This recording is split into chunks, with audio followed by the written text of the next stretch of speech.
1절부터 4절까지죠. 네, 같이 한번 우리 보도록 한 절씩 교독하겠습니다. 제가 먼저 읽겠습니다. 지혜로운 여인은 자기 집을 세우되 미련한 여인은 자기 손으로 그것을 허느니라. 정직하게 행하는 자는 여호와를 경외하여 회개하게 행하는 자는 여호와를 경외하고 미련한 자는 교만하여 입으로 매를 자청하고 지혜로운 자의 입술은 자기를 보전하느니라. 소가 없으면 구유는 깨끗하리와 소의 입으로 얻는 것이 많으니라. 아멘. 오늘 말씀의 제목이 뭐죠? 지혜의 기적이죠. 네. 근데 사실 제목을 다르게 하고 싶었습니다. 한번 따라해 볼까요? 소처럼. 네, 이렇게 하고 싶었어요. 소처럼이라는 제목을 붙이고 싶었는데 너무 좀 품위가 떨어지는 것 같아가지고 지혜의 기적이라는 제목으로 바꿨는데요. 원래는 소처럼이 좀 더 좋은 표현인 것 같아요. 소처럼 살고 싶어요. 모든 걸 다 주는, 일도 열심히 하고 마지막 남은 뼈까지 다 주인에게 주는, 살도 주고 고기도 주고 뼈까지 다 주는 그런 삶을 살아드리고 싶다라는 생각만 있습니다. 실제로 뭐 그렇게 살지도 못하면서 마음은 원인데 육신이 약해가지고 사실 잘 못해요. 송구한 마음이 많습니다. 1절을 다시 한번 읽어볼까요? 같이 읽습니다. 시작. 지혜로운 여인은 자기의 집을 세우되 미련한 여인은 자기 손으로 그것을 허느니라. 사실 영상 녹화 이거 별로 안 하고 싶습니다. 근데 한 번씩 도움 받는 분들이 계시더만요. 그리고 기록으로 남겨두면 좋겠다 싶은 생각도 있습니다. 근데 저는 개인적으로 찍는 거는 반대입니다. 반대인데 기록으로 남겨둘 필요도 있겠다 하는 생각이 들어요. 그리고 전도용으로 전도 뭐 이거 듣고 누가 오겠습니까마는 전도용으로도 뭐 괜찮다 하는 생각도 들고요. 기록은 다 남겨놓으면 좋은 거니까. 제가 뭐 제 설교 원고를 남겨놓는 것보다 영상으로 남겨놓는 게 더 좋다라는 생각이 들었습니다. 특정한 누구를 딱 지칭해서 이야기하는 건 별로 좋은 건 아니지만 여자들이 참 중요합니다. 우리 기독교는 여성들에 의해서 만들어졌습니다. 지금도 여성들이 엄청난 역할을 하고 있습니다. 그건 부인할 수 없는 부분이기도 하죠. 실질적으로 교회의 두 기둥 중에 한 기둥을 여인들이 붙잡고 있습니다. 여인들이 안 하면 이 기둥은 무너집니다. 남자들이 많이 모인 곳에 가면 왠지 막 경직되어 있습니다. 특히나 회의하는 곳에. 무슨 문제를 지적하고 바로 고쳐야 되는 곳에 그런데 막 남자들만 막 모여있을 때는 막 굉장히 막 경직되어 있어요. 근데 여성이 하나 딱 끼면 분위기가 달라져요. 신기하죠. 신기해요. 그래서 여성의 위치는 참 중요한 역할이에요. 오늘 보세요. 1절, 14장 1절을 보십시오. 여성의 위치를 한번 보십시오. 지혜로운 여인과 미련한 여인을 딱 두고 말씀이 나와요. 내가 지혜로운 사람인지 미련한 사람인지는 내 스스로가 알 겁니다. 내 스스로가. 도대체 뭐 하자는 겁니까? 도대체. 언제 정신 차릴 겁니까? 믿음으로 모든 것을 하지 못하면 다 죄라고 했는데 아직까지 정신을 못 차리는 우리 여성들은 도대체 뭘 하고 있는 겁니까? 아무리 말해도 정신 못 차릴 겁니다. 자기가 맞고 자기의 때가 있고 자기가 옳다고 판단하는 그 소견대로 가고 있기 때문에 절대로 사람의 말로는 변화가 안 될 겁니다. 그게 과연 지혜라고 할 수 있을까요?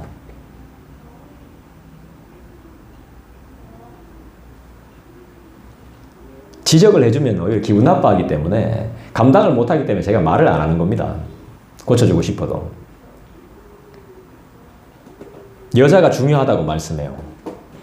요즘은 좀 이제 덜한 편인데 옛날에는 그런 적이 많았어요. 남편들, 아빠들이 집 나가는 경우가 많았죠. 그때 엄마가 집을 안 지키면요, 집은 풍지박산이 되는 거예요. 요즘은 반대죠. 여자가 집 나가죠. 아니면 나가라 그러죠, 아예 그냥. 옛날에는 안 그랬죠. 여성들이 딱 지키고 있었어요. 아무리 힘듦과 고난이 있어도 딱 잡고 있었다고. 그러니까 가정이 유지가 되는 겁니다. 근데 요즘은 안 그래요. 맞불 놓쳐 막 다 때려치우라 그러고 막 그래요. 그러니까 안 되는 거예요. 나라도 힘들고 가정도 힘들고 다 힘든 거죠. 옛날 같지 않거든요. 불과 몇 년 전이 옛날입니다. 사실 불과 이 시대는 너무나 많이 달라졌죠. 우리가 스마트폰을 이렇게 쉽게 사용하는 것도 얼마 안 됐습니다. 우리가 핸드폰을 사용한 게 1990년대입니다. 역사적으로 따져봤을 때 진짜 몇 년 안 됐어요. 얼마 안 됐어요. 근데 이 스마트폰이라는 것이 뭐하고 뭐가 결합됐죠? 전화기와 컴퓨터가 결합된 거예요. 그러면서 지금 우리는 스마트폰을 너무 내 몸처럼 끼고 다녀요. 이게 없으면 너무너무 불편해졌어요, 이제. 우리는 이제 불과 얼마 안 됐는데 우리 이렇게 살고 있어요. 그리고 마스크를 벗으면요, 뭔가 좀 부끄러워요. 불과 몇 년 안 됐는데, 2, 3년밖에 안 됐는데, 이게 익숙해져 버려가지고.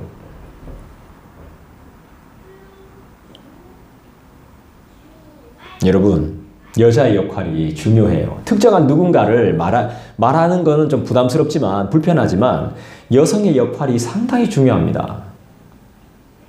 여자가 틀어버리면 안 돼. 일이 안 돼요. 특히나 가정에서 여성의 역할은 정말 중요해요. 엄청 중요해요.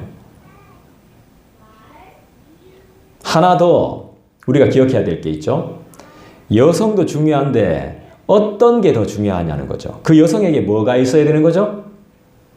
여자만 중요한 게, 여자가 있는 게 중요한 게 아니라 그 여성에게 뭐가 있어야 돼요? 지혜가 있어야 돼요. 지혜가. 여러분, 잠언이 말씀하는 지혜는 뭐라 그랬습니까? 따라합시다. 예수님. 네, 잠언이 말씀하는 지혜는 예수를 말하는 겁니다. 지혜로운가 미련한가 하는 문제입니다. 오늘은 사실 한 여성이 있는데, 한 사람이 있는데, 어떤 한 남성이 있는데 그 사람이 지혜가 있는가 없는가, 그게 문제입니다. 따지고 보면 남자, 여자가 중요한 게 아니라 이 사람이 진짜 지혜가 있느냐 없느냐 이거예요. 지혜가 있느냐 없느냐. 좀 더 깊이 들어가면 믿음이 있느냐 없느냐예요. 믿음이 있느냐 없느냐. 더 깊이 들어가면 예수 믿냐 안 믿냐 하는 거예요. 교회 나와도 예수 안 믿는 사람 많습니다. 제가 최근에 어떤 분을 만나고 나서 충격을 받았잖아요. 우리 모교에 다닌다고 하는 그분을 만났는데 내가 충격을 받았어요. 저는 그 교회가 너무 좋습니다 이렇게 말하는데, 아, 예, 뭐가 그렇게 좋으신데요? 목사님이 너무 위트가 있어서 너무 좋아요.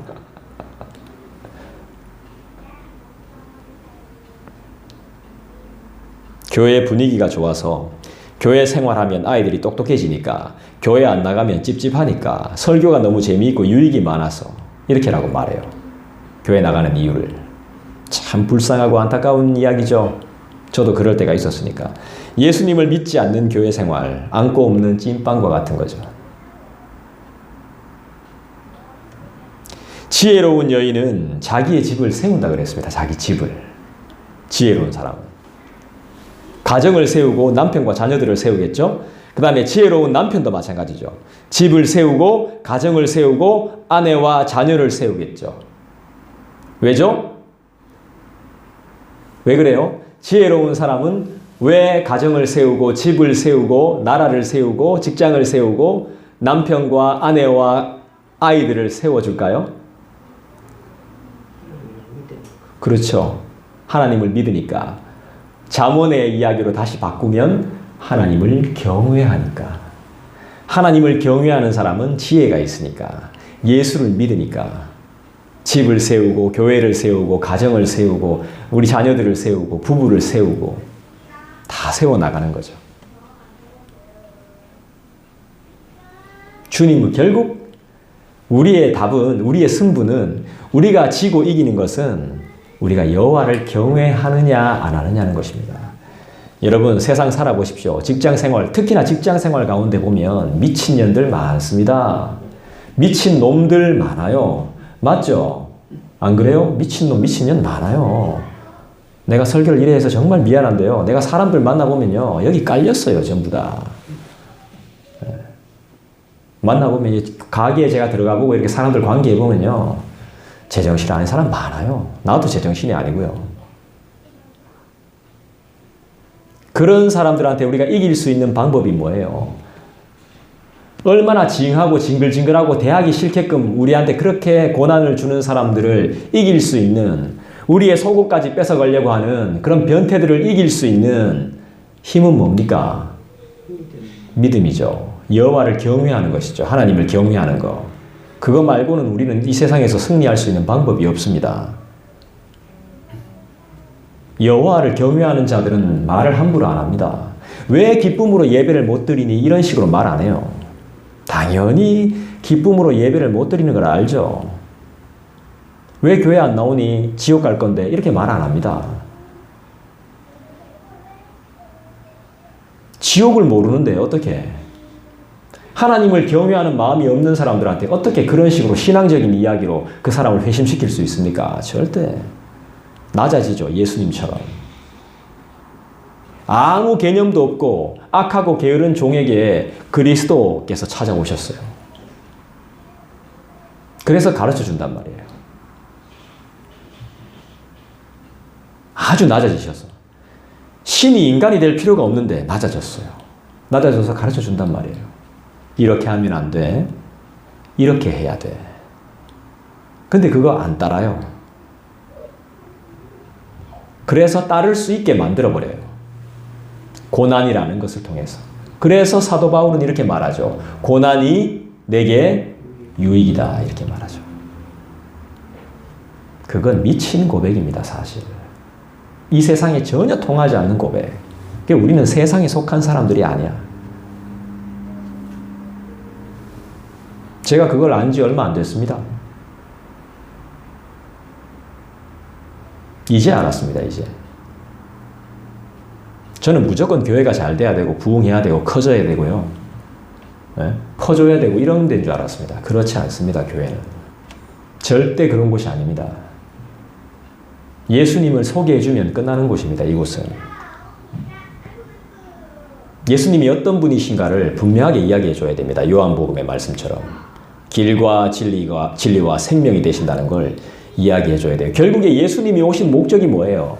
우리의 죄사함과 영생을 위해서 오신 거예요. 아무도 해결하지 못하는 죄와 영원한 삶. 사람들의 고민이 늘 그거였거든요. 늘 그거였어요. 나의 죄가 해결되는 것과 내가 어떻게 하면 행복하게 영원히 사는가가 고민이었습니다. 그걸 해결하시기 위해 예수께서 오셨습니다. 죽음은 잠깐의 고통일 뿐입니다, 여러분. 죽음을 통해야만 우리는 그곳으로 갈 수 있습니다. 죽는 것을 두려워해서는 안 됩니다. 예의 없다, 버릇 없다 이렇게 생각해도 안 됩니다. 죽음은 인간에게 반드시 오는 겁니다. 순서가 없습니다. 그 과정을 반드시 겪어야 우린 그분께로 가는 겁니다.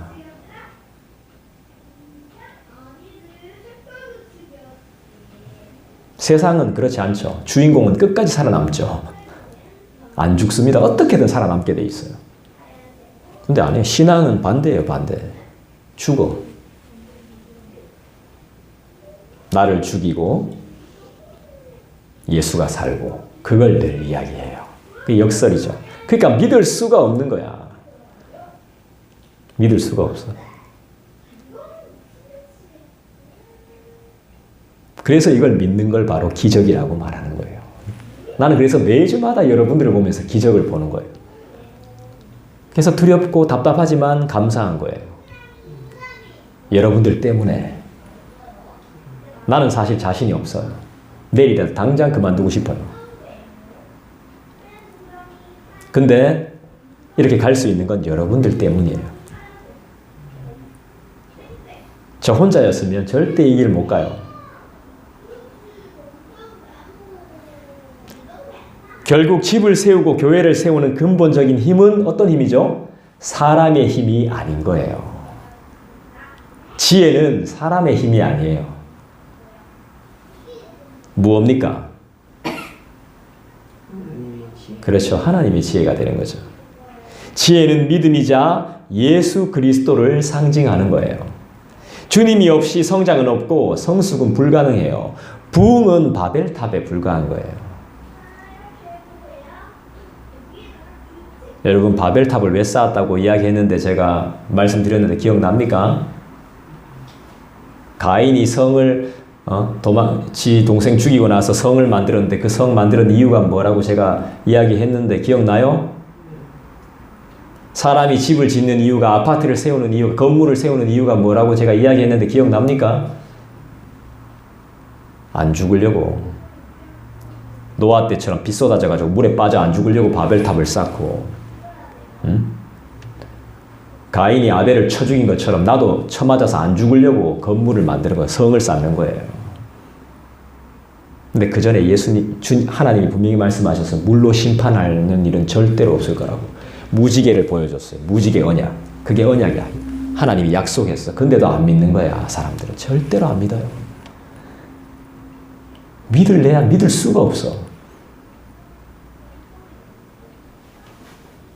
저는 싹군인 거예요.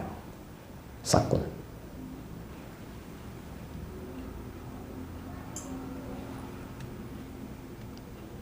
여러분, 예수님 믿으십시오. 네, 그것밖에 없습니다. 내가 있어 보니까요. 내가 공부라는 걸 좀 해보니까요. 예수밖에 없어요. 지혜가 있는 가정은 특징이 있죠. 뭘까요? 지혜가 넘치는 가정은 특징이 있습니다. 뭐겠습니까? 사랑이 많다는 겁니다. 그리고 그 가정을 방문하면 위로가 넘칩니다. 교회도 마찬가지입니다. 지혜가 넘치는 교회는 사랑이 많습니다. 그리고 그 순간 딱 예배당을 들어서는 순간 위로함이, 불편함이 아니라 위로가 아주 가득합니다. 직장인들과 학생들은 스트레스가 많잖아요. 그죠? 집을 나서면서, 문을 열면서부터 스트레스를 받으면서 나갑니다. 그죠? 지혜가 넘치는 가정은 그런 스트레스를 다 날려버리는 따뜻함이 있다는 것입니다. 남들이 부러워하는 가정이 된다는 것이죠. 무엇이 있어야 하는 겁니까? 우리 가정의 진정한 주인이 예수님이 되셔야 된다는 것입니다. 미련한 사람, 성경은 미련한 여성으로 표현하고 있는데요. 이 미련한 사람으로 인해 가정이 풍지박산이 난다는 것입니다. 뭐로? 그 사람의 손으로. 1절 다시 읽어봅시다. 시작. 지혜로운 여인은 자기 집을 세우되 미련한 여인은 자기 손으로 그것을 허느니라. 과연 한 사람의 손으로 교회와 가정과 직장을 무너뜨릴 수 있습니까? 예, 무너뜨릴 수 있습니다. 이 말도 안 되는 일이 실제로 벌어집니다. 손은 그러니까 상징적인 의미예요. 손. 이 손 안에 많은 것이 포함되어 있는 거예요. 그죠? 우리의 행동, 우리의 생각, 우리의 말, 우리의 마음, 더 나아가서 감사하지 못하는 태도, 불평, 불만, 미움, 다툼, 시기, 질투 같은 이 모든 것들이 다 여기에 해당되는 거예요. 결국 미련하다는 것은 하나님을 믿는 믿음이 없다는 거예요. 예수가 없다는, 예수 안 믿는다는 거예요. 설교 잘하면 뭐예요? 예수 안 믿는데. 일 잘하면 뭐예요? 교회 일 봉사 잘하면 뭐예요? 예수 안 믿는데. 믿음은 뭡니까? 믿음이 뭐예요? 포기를 모르는 거예요. 포기를. 끝까지 견뎌요. 믿음은. 예수님을 믿는 사람은 지혜롭고 주님의 뜻과 계획을 믿고 인내하며 스스로 지켜요. 자기 스스로 모든 걸 결정하지 않아요. 저는 제 스스로 모든 걸 결정했었어요. 교회가 마음에 안 들면 내 마음대로 교회를 그만뒀어요. 그러면 안 된다는 거예요. 하나님이 그만두라 할 때가 있어요. 하지 마라 할 때가 분명히 온다니까. 반드시 와요. 그때 그만둬도 돼요. 근데 저는 제 마음대로 했던 거예요. 안 견딘 겁니다. 예수 안 믿은 거죠. 그러니까 결국엔. 여러분, 세운다는 것은요, 그만큼 수고와 인내와 믿음이 동반되는 어려운 작업이에요. 집을 세운다는 것은요, 그냥 가만히 있다고 해서 집이 세워지는 게 아닙니다. 어려운 겁니다. 일단은 참아야 되는 거예요. 인내. 인내 없으면 집 못 세웁니다. 수고해야 됩니다. 노가다입니다. 노가다. 사랑은 노가다입니다. 사랑은 아무나 하나 어느 누가 쉽다고 했나. 그 말이 맞다니까. 이 대중가요가 그냥 나오는 게 아니더라고. 노가다입니다. 노가다. 노가다 얼마나 어렵습니까? 일당 15만 원밖에 안 주대. 그 어려워요. 어려워. 헌다는 건요, 쉬워요. 세우는 건 어렵죠. 허는 거는 순식간입니다. 그러니까 헌다는 것은 수고와 인내를 모두 다 포기해버리는 겁니다. 그걸 넘어서는 겁니다. 인내와 수고를 아예 그걸 포기하고 그 포기를 아예 짓밟아버리는 거예요. 마음과 관심을 아예 두지 않는 거죠. 여러분, 이 수고는 혼자서 하는 것이 아닙니다. 세우는 수고는요, 여러분 혼자 하는 게 아니에요. 함께 해야 됩니다. 함께 해야 공동체든 교회든 가정이든 세울 수 있는 거죠. 한 사람만 열심히 한다고 해서 세워지는 것이 아니더라는 겁니다. 애를 쓰고 용을 써도 같이 함께 한 마음 한 뜻으로 연합하지 못하면 교회는 절대로 세워지지 않습니다. 기억하시기 바랍니다.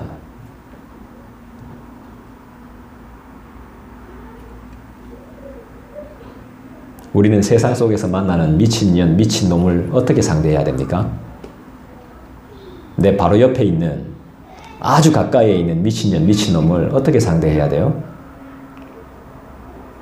믿음으로 상대해야죠. 그래서 여러분들 제가 기도하라고 하는 거예요. 기도는 모든 걸 쉽게 만들어요. 굉장히 쉽게 만들어요.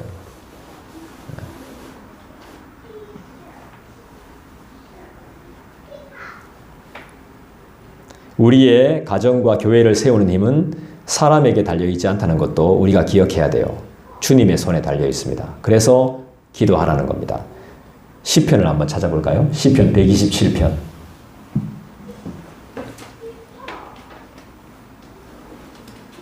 시편 127편입니다. 몇 절이죠? 몇 절이래? 몇 장이죠? 몇 쪽입니까? 예, 127편. 899쪽. 899쪽입니다. 127편 몇 절을 읽려 하면 1절을 보겠습니다.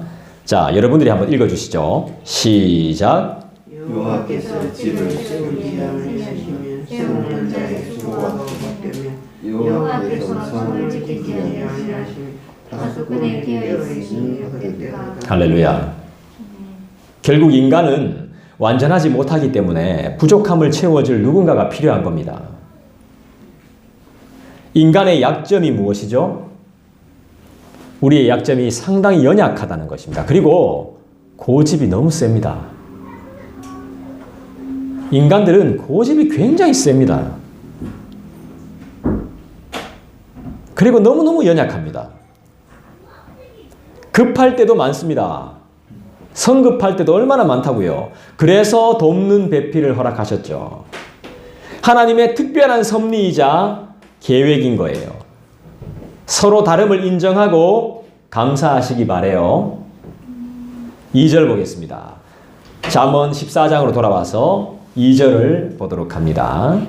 잠언 14장 2절. 여러분 읽어주시겠습니까? 시작. 정직하게 행하는 자는 여호와를 경외하여도 패역하게 행하는 자는 여호와를 경멸한다 그랬습니다. 여러분, 정직하게 행하는 자는 자기 마음과 생각과 뜻대로 살지 않는 자를 말하는 것입니다. 정직하다고 말하는 것은 자기 생각과 자기 뜻대로 일을 안 합니다. 내 뜻은 어떻게든 거짓을 말해야 됩니다. 내가 했는데도 불리하다 싶으면 안 했다고 해야 됩니다. 그리고 기억이 안 난다라고 말해야 됩니다. 그게 패역한 자입니다. 정직한 자들은 내가 했다라고 이야기합니다. 그래서 이 땅엔 정직한 자가 없는 겁니다.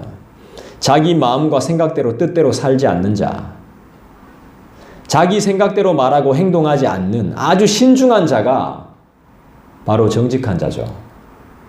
바로 하나님을 믿고 따르는, 하나님을 사랑하고 두려워할 줄 아는 사람, 한마디로 하나님을 경외하는 자가 정직한 자인 것입니다. 하나님을 경외하는 자는 1절의 말씀처럼 뭐가 있을까요? 지혜가 있다는 것이죠. 예. 지혜가 있습니다. 미련하지 않습니다. 모든 일을 지혜와 믿음으로 헤쳐나갑니다. 기다릴 줄 알고 인내할 줄 압니다. 자제할 줄 알고 절제할 줄 알고 지킬 줄 압니다.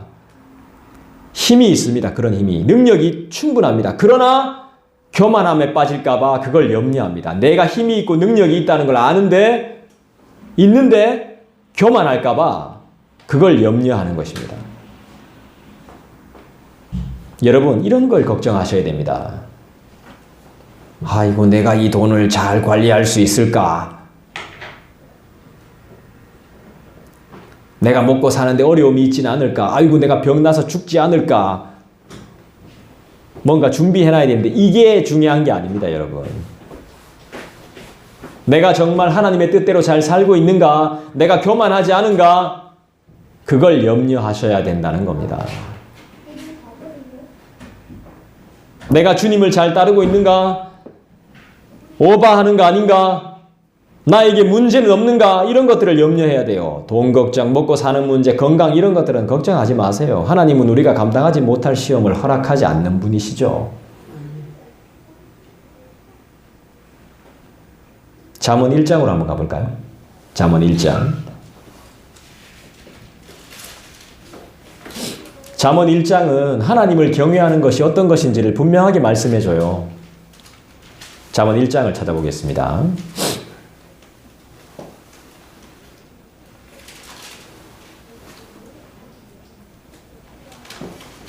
네, 천천히 찾으셔도 되겠습니다. 잠언 1장.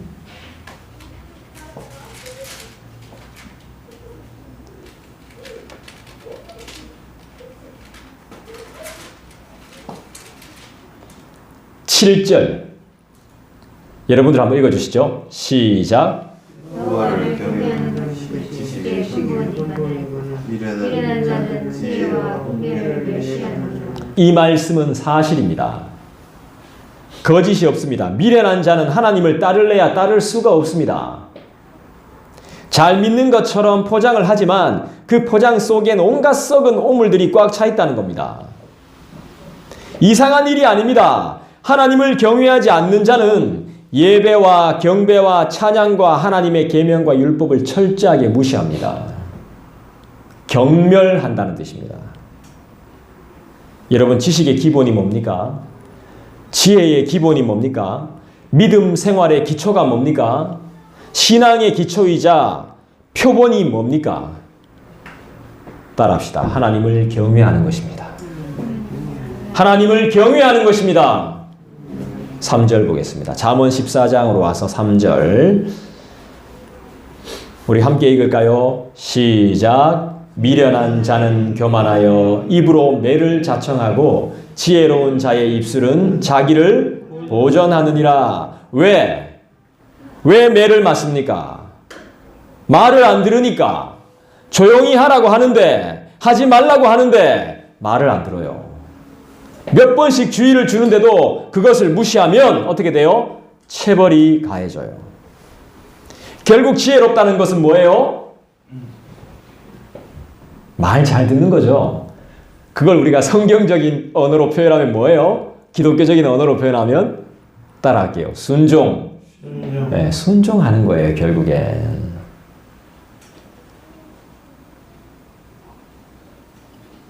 결국 지혜롭다는 것은 순종을 아는 삶이라는 거예요. 말 잘 듣는 거예요. 마음대로 하지 않는 것입니다.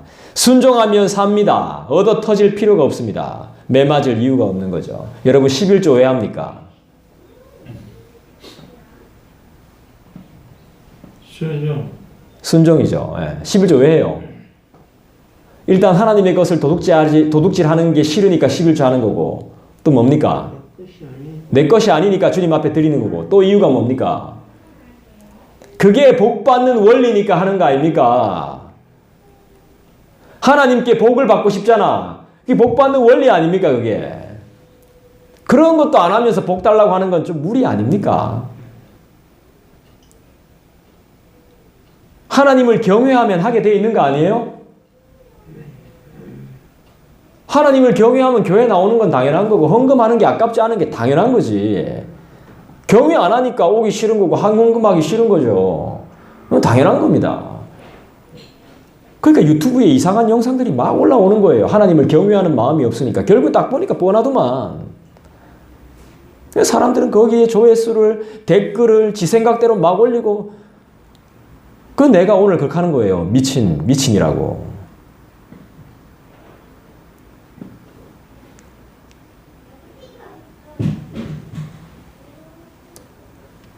마음대로 하지 않는 겁니다. 순종하면 살아요. 얻어 터질 필요가 없어요. 순종을 무시하는 삶이 미련한 삶이에요. 그 삶은 매가 기다리고 있어요. 지혜와 미련함의 차이는 뭡니까? 회개를 하느냐 하지 않느냐는 것입니다. 회개를 한다면 우리 하나님은 정직하게 의롭게 기쁘게 받아주십니다. 정직하지 않아도 정직하게 만들어주시고, 의롭지 않는데도 의롭다고 인정해 줘버려요. 그러니까 고집 부릴 필요가 없는 겁니다. 지혜로운 사람은 늘 넘어질까 조심하는 사람이 지혜로운 사람입니다. 자기가 하고 싶은 대로만 하는 사람, 그렇게 시키지 않았는데 자기 생각대로만 하는 사람은 엄청 매를 많이 맞을 겁니다. 제가 로마서 오늘 아침에도 분명히 들었습니다. 하나님이 보응하실 거라고, 하나님이 복수하실 거라고 분명히 들었어요. 이런 사람이 기도라는 것을 할 수 있을까요? 못합니다. 이런 사람이 다른 사람을 존중할 수 있을까요? 자기 마음대로 하는 사람이 다른 사람을 존중할 수 있어요? 없죠. 이런 사람이 우리 교회 공동체를 귀하게 여길까요? 하나님의 매는 질병과 가난과 생활고가 포함되어 있습니다. 병 걸리고요. 어려움을 반드시 겪게 돼요. 빨리 돌이키기를 부탁합니다. 하나님의 보호를 받고 싶지 않습니까? 말 조심해야 됩니다. 그리고 생각을 바꿔야 됩니다. 절제를 이루어 가야 됩니다. 너무 과합니다. 자제를 부탁합니다. 남한테는 관대하고 자기 자신에게는 엄격하셔야 됩니다.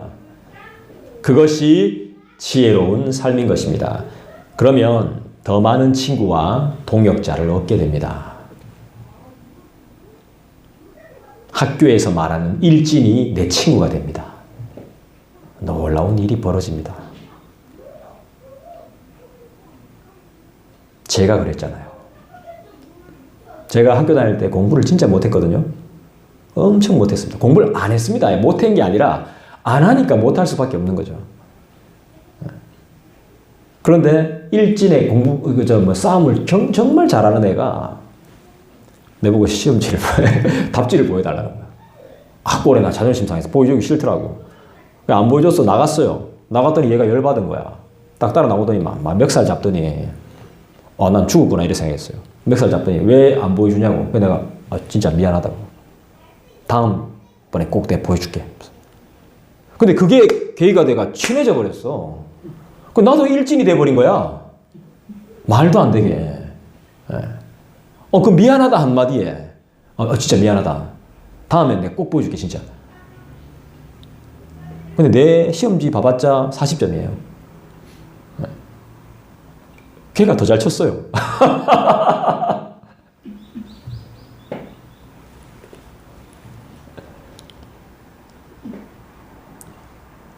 지혜자는 어떤 복을 받습니까?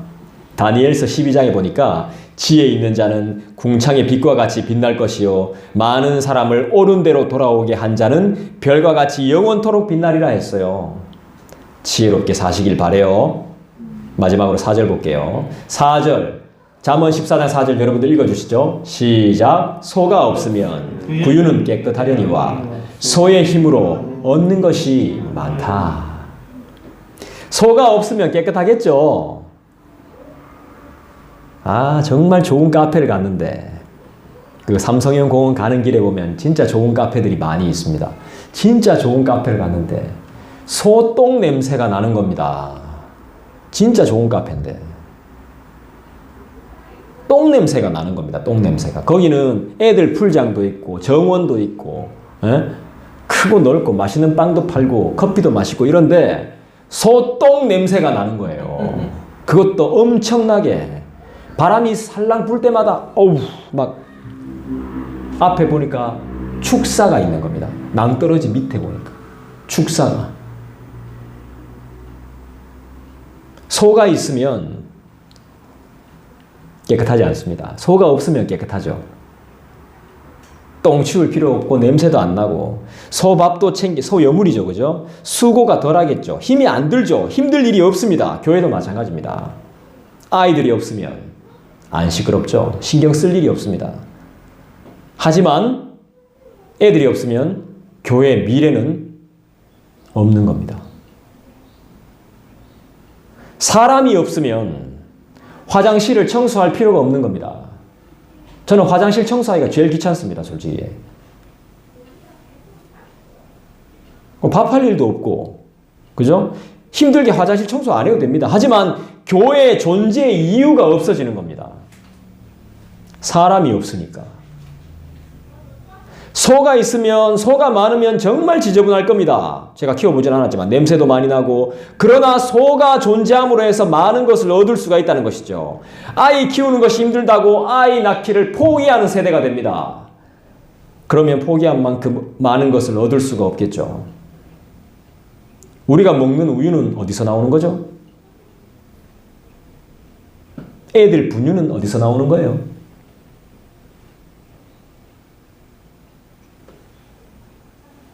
소젖 아닙니까? 여러분이 사 먹는 스테이크는 어디서 나오는 겁니까 도대체?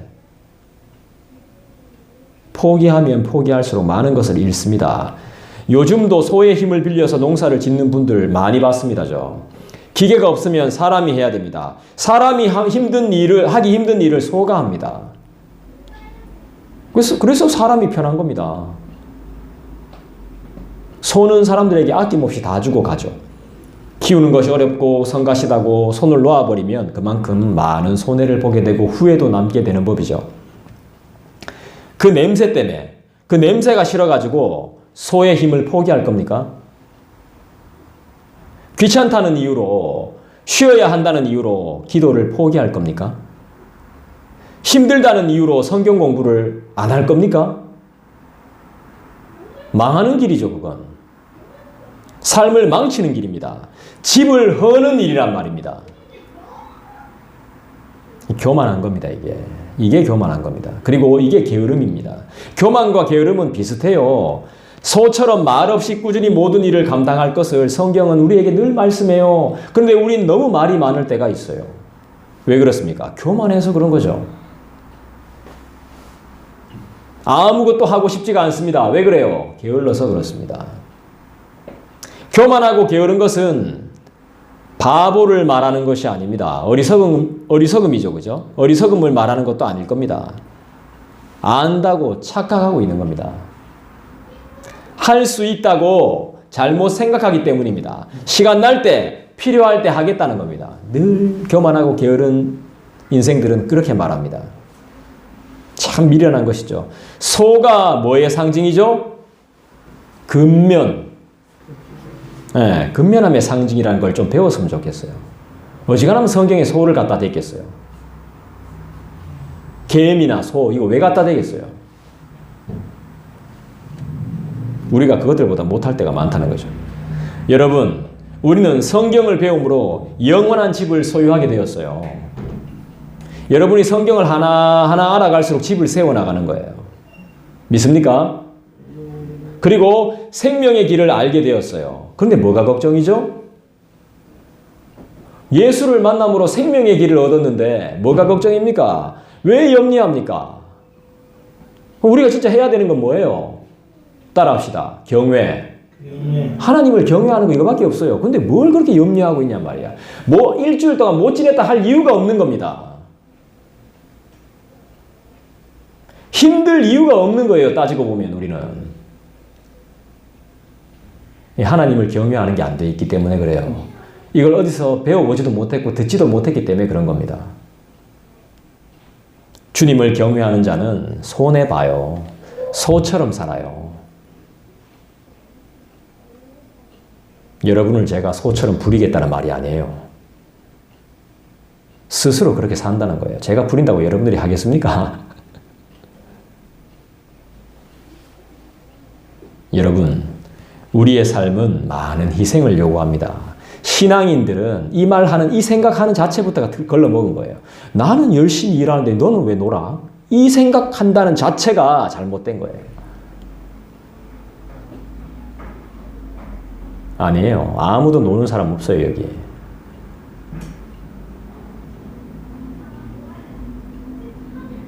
우리의 삶은 진짜 많은 희생을 요구해요. 삶 자체가 희생이에요, 희생. 그리고 그분이 우리를 위해 희생하셨어요. 그걸 안다면 우리도 희생에 동참하는 게 맞아요. 부모로서, 자식으로서, 부부로서, 아내로서, 남편으로서, 성도로서 평범해 보이지만 그 희생이 여러분의 사명이에요. 할렐루야. 하나님께서 맡기신 사명이에요. 내 사명이 뭔지 모르겠다면 그걸 기억하셔야 돼요.